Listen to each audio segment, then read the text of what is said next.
In this season of Invisibilia, we examine the stories we tell to ourselves, to the people we love, and to strangers. Our next presenter has a tale of a story that was just too good. Please welcome Mike Kane. So my buddy Daryl tells this amazing story about this one time he was on a Greyhound bus, and he's going to South Carolina in the middle of July, sweltering. And they barely get out of the bus station before the AC cuts out. So they get maybe 20 miles down the road. The entire bus is screaming like, man, you got to pull over and switch buses, man. It's too hot. The bus driver, as my buddy Daryl describes him, looks like Uncle Phil from the Fresh Prince of Bel-Air. Leans to the microphone and he goes, folks, we're not switching buses, okay? I know it's hot. I need you to bear with me.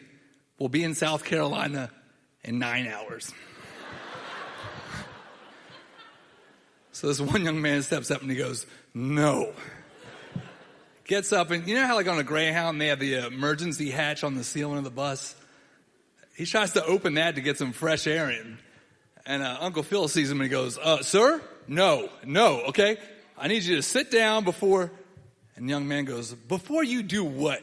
What you going to do, fat man? Uncle Phil says, what am I going to do?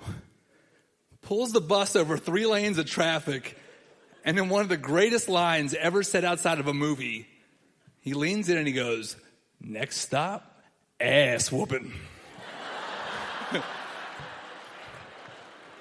Took that young man on the shoulder of the road and whooped him up. I love that story. I love it so much, in fact, that when my buddy Daryl moved to San Diego, I just kept telling it on his behalf. Any bar, any party, any lunch, if people were talking about travel or transportation, I'd let them finish and I'd go, oh, you think that's crazy? This one time, my buddy Daryl was on a Greyhound bus.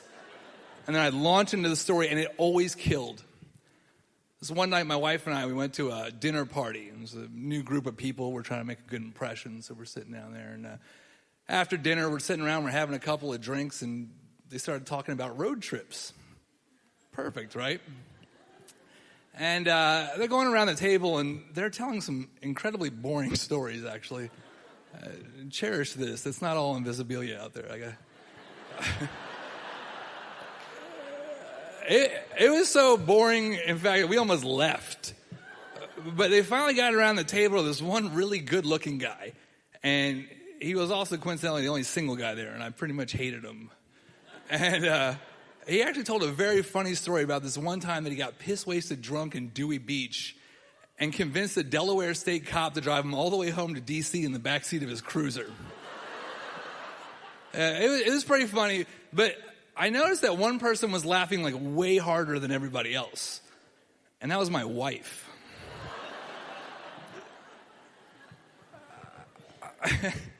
And I got this like a little pang of jealousy inside me. And I was like, what, you like that little tail he just wove? Okay. You like all them funny little ha-has he was just sprinkling in? Okay, that's fine. So I let the laughter die down a little bit, and then I went, oh, you think that's crazy? This one time, I was on a Greyhound bus. Till this day, I have no idea why I said me and not my buddy Daryl, but I don't know. I figure if you love the story so much, maybe you shouldn't have moved to San Diego. And from there, I just proceeded to crush that story from the first-person perspective, right? And now that I'm in it, I can add all these fun little asides to it that I never could before. Like, for instance, the guy that was trying to open the emergency hatch, would you believe he was sitting right next to me? This son of a bitch is trying to climb over me. I'm like, dude, where are you going? He's like, I'll be where I'm at. I'm like, woo, get it, playboy, you know. As I'm telling it and everybody's laughing, it occurred to me that all this time, the one thing that had been missing from this story was me. Oh, it's fantastic now, and I'm building up to the punchline, and I finally I got everybody eating out of my hand, and I said, and then, in one of the greatest lines ever told outside of a movie, Uncle Phil leans in and he goes, next stop, ass whooping. Entire table erupts in laughter. I was on fire. I burned up everything at that dinner party, including the distant memory of Pretty Boy and his story about, I don't even remember. It was my night now, you know? He still has his looks. He'll be fine, you know? But so we're walking out of the party, and now it's just the two of us, and my wife goes, that's funny. That's not how I remember the story going at all. And I said, well, you might want to get used to it, because that's how I'm going to be telling it from now on. And for the next 3 years, that's exactly what I did. I must have told that story 25 times with me in it. And I got better every time I told it. And sometimes I would just add new stuff to it, you know, like this one time I was on a Greyhound bus. I'm going to South Carolina to meet this chick I'm banging. Oh yeah, second runner-up, Miss Charleston, am I right? You know, sometimes I went too far with it. But no matter what, I would tell the story, and it always went over like gangbusters. Until this one night that it didn't. It was right after my office Christmas party, and I somehow ended up in a car with my boss and 3 of my coworkers, and we're headed downtown to a bar to meet up with 5 of my personal friends. And we get down there, and everything's going perfectly. It was 3 of my friends that I hadn't seen from a while. They were in from out of town for the holidays. It was great to see them, and they're getting along with my coworkers. And in fact, it was going so well that strangers from the bar joined our group. When does that ever happen, you know? So there's 15 of us now, and we're just knocking back a couple of drinks. And then this woman I work with, she goes, Mike, tell them the one about the Greyhound bus. Folks, that's how good that story was. Okay? People were calling up and requesting it. It was like the summer that Hey Ya came out. Everybody wanted to hear it, you know? So I said, oh, you want me to tell them? I said, well, this one time, I was on a Greyhound bus. And as I started to tell the story, everybody leans in, and they're all smiling. And except for randomly one of my friends just decided he wasn't in the mood to have fun that night, and that was fine. But he was standing right in the front, you know, and he was arms crossed, and it was kind of messing with my head a little bit, But I knew the story so well at this point, I could do it from muscle memory, you know. And you're like, well, what does that mean? Well, it means up here, my mouth's going and the people are saying you got to pull over and switch buses. Meanwhile, I'm looking at my friend dude, why are you hating so hard, man? Relax a little bit, you know. But I'm telling the story better than I've ever told it. And everybody's laughing harder and harder. They're laughing so hard, I don't even know how they can hear me. And yet, at the same time, my friend in the front, he's going the other way. He's getting madder and madder. You know? He's got his arms crossed. And now he's starting to look at everybody else what are you guys enjoying this? Really?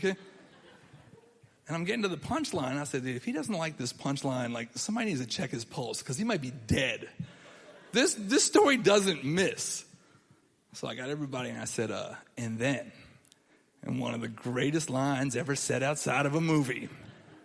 And I take this long dramatic pause because I got him, you know. But before I could get the words out, my friend in the front goes, let me guess, next stop, ass whooping? I was like, holy cow, yes, exactly. That's it. And he goes, is that what you do? You go to bars and you tell other people's stories like they happen to you? And when he said that, it clicked. My friend in the front was my buddy Daryl.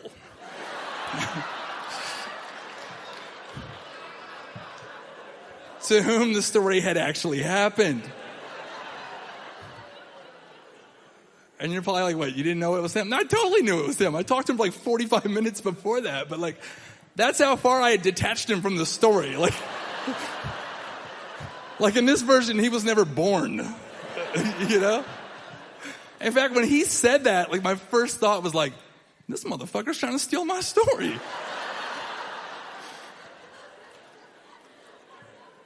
And now it's just dead silent and no one's saying anything. It's just awkward. And of all people, my boss goes, wait a minute, Mike, is this not your story? And I was like, what? Did you? No, I said, it's this guy. I said, it's inspired by true events. Daryl goes, it's not his story, it's my story. You kidding me? Mike could never hook it up a second runner-up, Miss Charleston. Come on. Oh, jeez. Always went too far. The awkwardness drove the entire group apart. Like, everybody just went their separate ways. No one said anything. And suddenly it's just me and Daryl standing face to face. And he walks up to me, and he gets this close, and he goes, I'll never forget this. He goes, "You're a bitch." And he just walked away. And that was the last time that I ever told that story until I told it on stage. And I've actually told the story with him in the crowd before. And when I did, I realized that I actually tell that story way better than him. I do. It's my story. I was on the Greyhound bus. Thank you.